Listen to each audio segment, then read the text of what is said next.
Aujourd'hui, Proman, c'est 1500 permanents dans le monde, présents dans 11 pays.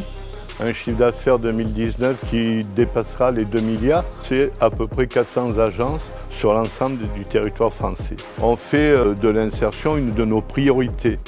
La population des collaborateurs intérimaires, il y a aussi des gens qu'il faut qu'on aille chercher pour les remettre à l'emploi. Donc c'est une de nos forces et on sait le faire et on veut le faire surtout. On a été signataire de la charte d'insertion et d'inclusion. Cette charte consiste à favoriser l'inclusion et le retour à l'emploi de personnel en difficulté, peut-être pour commencer de façon intérimaire, mais surtout à essayer de leur trouver un CDD, un CDI, à de l'emploi pérenne. Toute entreprise est porteuse d'une responsabilité à l'égard de la société. De ce fait, on ne peut pas laisser certains profils à l'écart du monde du travail.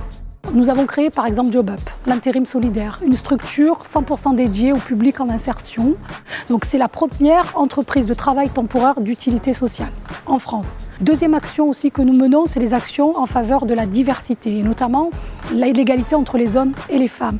On est attaché chez Proman à ce que nous puissions mettre en place des actions auprès des personnes handicapées, auprès des femmes, pour enlever tous les freins à l'emploi. Enfin, dernière action, la création de la Fondation Proman, cette année, qui a pour mission d'agir en faveur de l'enfance et de la jeunesse vulnérable, autour de 3 axes forts, l'employabilité, l'épanouissement autour du sport et de la culture, et enfin la santé.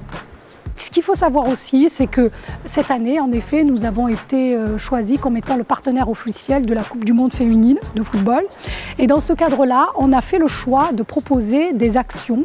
L'idée, c'était d'organiser dans quelques villes de France des tournois de foot pour casser les tabous, mais surtout pour promouvoir la diversité.